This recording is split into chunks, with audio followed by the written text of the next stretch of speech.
تو خوش آمدید۔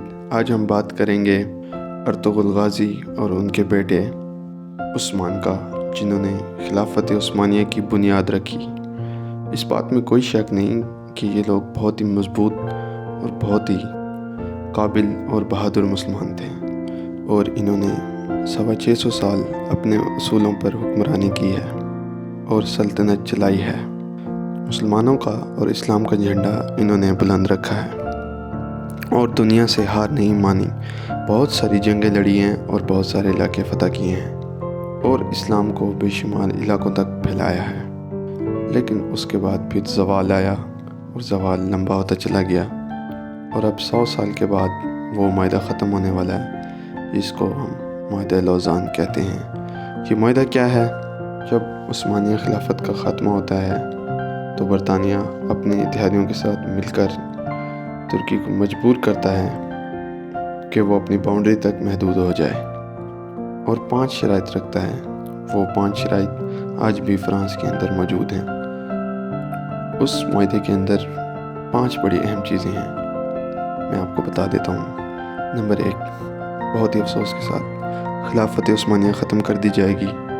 اس کے جانشینوں کو، وارثوں کو قید کیا گیا، جلا وطن کیا گیا، مار دیا گیا، اور ان کے اثاثے ضبط کر لیے گئے۔ اور ان کے اثاثے جو تھے وہ 3 بر اعظموں تک پھیلے ہوئے تھے۔ بے شمار دولت تھی، بہت ساری زمینیں تھیں، قیمتی تحائف تھے، جانور تھے، وہ سب برطانیہ اور اس کے اتحادیوں کے پاس چلی گئی۔ اس کے بعد ترکی کو ایک سیکولر ریاست بنا دیا گیا، یہ معاہدے میں شامل تھا۔ اس میں سے اسلام کو ختم کر دیا گیا، خلافت کے اوپر پابندی لگا دی گئی، اور ایک اور بڑی پابندی وہ یہ تھی کہ ترکی اپنی ہی زمین سے اپنی ہی معدنیات نہیں نکال سکتا، ڈرلنگ نہیں کر سکتا، چاہے پیٹرول نیچے موجود ہے، یہ صرف پیٹرول خریدے گا۔ یہ ایک بہت بڑا ظلم ہے۔ فاسفورس کا ان کے پاس سمندر ہے، بہت ہی زبردست بندرگاہ ہے، اس کو بین الاقوامی قرار دیا گیا، یعنی جو بھی وہاں سے آئے جائے گزرے اس پر کوئی ٹیکس نہیں ہوگا۔ یاد رہے کہ یہ بندرگاہ دنیا کی سب سے بڑی بندرگاہوں میں سے ایک ہے، دوسرے نمبر پر آتی ہے۔ یہ کہنا بجا ہوگا کہ یہ دنیا کی تجارت کی ریڑھ کی ہڈی ہے۔ یہ پابندی 100 سال کی تھی، اور اب 100 سال ختم ہونے والے ہیں۔ اگر آپ کبھی عمرے اور حج کے لیے گئے ہوں تو آپ نے لازمی یہ بات محسوس کی ہوگی کہ جو بھی ترک لوگ وہاں پہ آتے ہیں وہ ایک تو بہت ہی اتفاق کے ساتھ آتے ہیں، اور ان کے ہاتھ میں ایک خاص قسم کا نقشہ ہوتا ہے، اور یہ بات سننے میں آئی ہے کہ وہ خانہ کعبہ کو پکڑ کر خدا کی بارگاہ میں دعا کرتے ہیں کہ یا اللہ ہمیں اپنے گھر کی میزبانی دوبارہ عطا فرما۔ ترکوں کے پچھلے 100 سال کی دعائیں اور خانہ کعبہ میں اور مسجد نبوی میں رو رو کے مانگے جانے والی دعائیں کہ یا اللہ اپنی ناراضگی ختم کر اور یہ شرف ہمیں دوبارہ سے حاصل فرما، یہ ترکوں کی ایک خواہش ہے۔ اب یہ ذمہ داری اس وقت آل سعود کے پاس ہے، لیکن ترک یہ کہتے ہیں کہ یہ ذمہ داری ہم سے چھین لی گئی تھی، اور اس بات کا ہمیں شدید دکھ اور افسوس ہے۔ چونکہ اب 100 سال ختم ہونے والے ہیں تو اب ترکی کرے گا کیا؟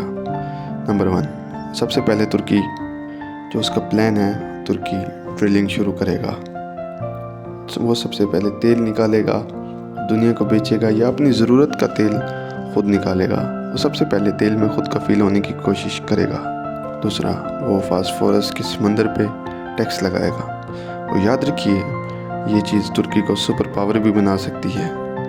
اس کے علاوہ ترکی تیاری کر رہا ہے ایک نہر بنانے کی، جس کا نام استنبول نہر رکھا گیا ہے، اور یہ کنال آنے والے سالوں میں سوئز کنال سے بھی زیادہ اہمیت کی حامل ہوگی۔ دنیا بھر کے جہاز یہاں سے گزریں گے اور ترکی ٹیکس وصول کرے گا، اور اتنا پیسہ کمائے گا کہ کوئی سوچ بھی نہیں سکتا۔ یہ تھی ترکی کی اکانومی کی سچویشن آنے والے وقت میں۔ دوسرا، آپ نے غور کیا ہوگا کہ طیب اردگان نے ایک اور کام شروع کر دیا ہے۔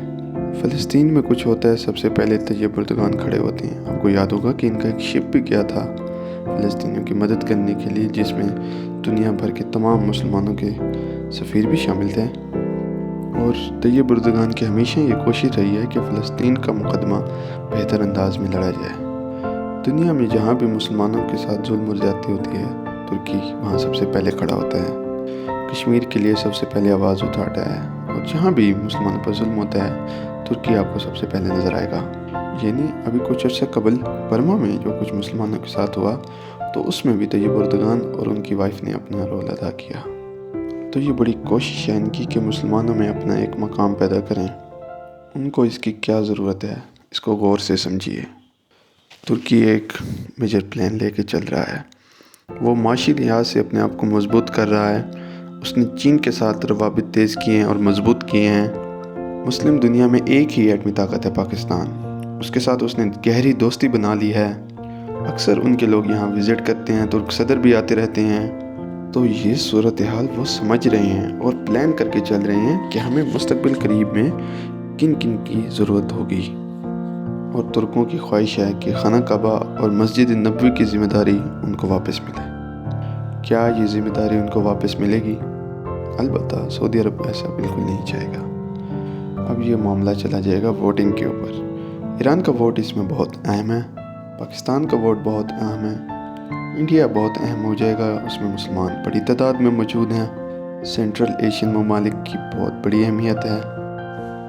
مسلمان ملکوں کا جو ہے، میں ووٹ کی بات ایسے نہیں کر رہا ہوں، پینلٹی نہیں ہوگی، لیکن یہ چیزیں طے تو ہونی ہے کبھی نہ کبھی۔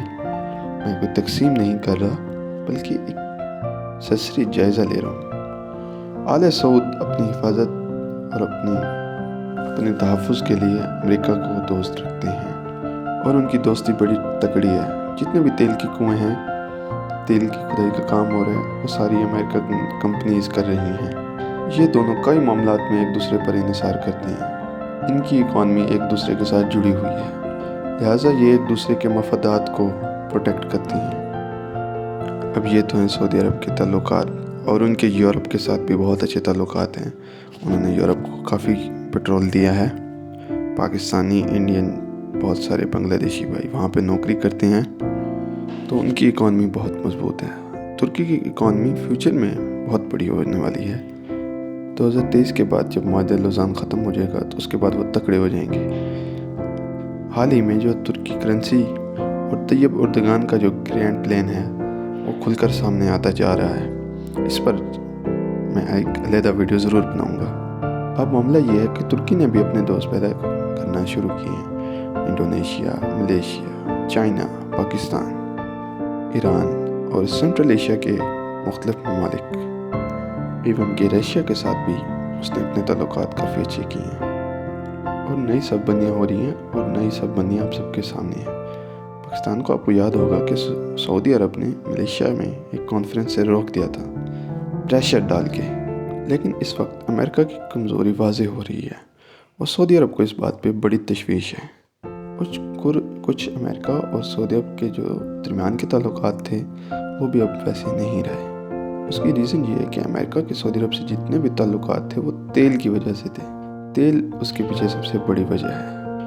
اصل میں امریکہ کے تعلقات مفاد کے ہوتے ہیں۔ تیل کی بین الاقوامی صورتحال آپ سب کے سامنے ہے، اور وہ جلدی سنبھلتی بھی نظر نہیں آ رہی۔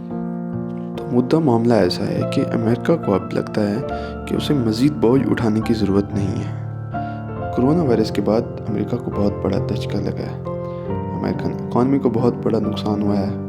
امریکہ کو اب سنبھلنے کے لیے بہت بڑے پیمانے پر پیسہ بھی درکار ہوگا، مین پاور بھی درکار ہوگا۔ ہو سکتا ہے شاید یہی وجہ ہے کہ انہوں نے اپنی ویزا پالیسی میں نرمی کی ہے۔ بہت ساری محنت بھی کرنی پڑے گی، اور واپس اپنے کھویا وقار اور مقام پانے کے لیے بہت تگ و دو کرنی پڑے گی۔ البتہ دوسری جانب چائنا نے اپنے آپ کو سنبھالا دیا ہے، اور وہ ایک تگڑے حریف کے طور پر امریکہ کے مد مقابل ہے۔ چائنا کے ساتھ ترکی کے زبردست تعلقات ہیں، اور پاکستان کے ساتھ بھی زبردست تعلقات ہیں۔ تو جو ماہرین دنیا کے عالمی معاملات پر نظر رکھتے ہیں، ان کے خیال میں اب دنیا کا اگلا پلیئر چائنا ہوگا۔ البتہ امریکہ کا اس میں ایک بڑا اثر رسوخ لازمی ہوگا، اور اس کے اتحادیوں میں رشیا، ترکی اور دیگر کئی ممالک شامل ہوں گے۔ امریکہ کا وہ رول اب فیوچر میں دکھائی نہیں دے رہا، کیونکہ وہ بہت ساری چیزوں میں چائنا کا مقابلہ نہیں کر پا رہے۔ ٹیکنالوجی ایکسپورٹ اور ڈالر کی بھی فیوچر میں وہ سچویشن نظر نہیں آتی جو اب ہے۔ اور کرونا کے بعد تو وہ بہت بری طرح سے ایکسپوز ہوئے ہیں۔ اب یہ امریکہ کی عوام اور ان کے حکمران خود سوچیں کہ وہ کس طرف جا رہے ہیں۔ بڑی بڑی جنگیں کرنی ہیں، دنیا کو جنگوں میں دھکیلنا ہے، یا انسانیت کی ترقی اور تعمیر میں کردار ادا کرنا ہے۔ یہ اب امریکن عوام اور ان کے حکمران مل بیٹھ کے سوچیں۔ حال ہی میں ان کے صدر نے کہا ہے کہ وہ بڑے پیمانے پر اپنے ملک میں انویسٹمنٹ کریں گے اور یہ بہتر ہے، یعنی اب بھی امریکہ کے اندر غربت ہے۔ اتنا بڑا بجٹ ہونے کے باوجود غربت اور دوسرے کئی مشکلات اور مسائل موجود ہیں امریکہ میں، یعنی دور دراز کے علاقوں میں آپ بھی روڈوں کا مسئلہ، بجلی کا مسئلہ۔ تو آئیے بات پہ واپس آتے ہیں کہ سعودی عرب کے ساتھ امریکہ کا جو مضبوط رشتہ تھا وہ تیل کی وجہ سے تھا، اور آنے والے وقت میں وہ اتنا مضبوط دکھائی نہیں دے رہا، اور یہ سچویشن نظر آ رہی ہے۔ اور پاکستان کس طرف ہوگا اس کا واضح اشارہ پاکستان ٹیلی ویژن پر چلایا جانے والا ڈرامہ ہے۔ تو اسے سمجھیں، سبق لینے کی کوشش کریں کہ ہمارا سفر کہاں سے شروع ہوا تھا اور اب ہم کہاں جا رہے ہیں۔ وہ فاقہ کش جو موت سے ذرا بھی نہیں ڈرتا، روح محمد اس کے بدن سے نکال دو۔ اجازت دیجیے۔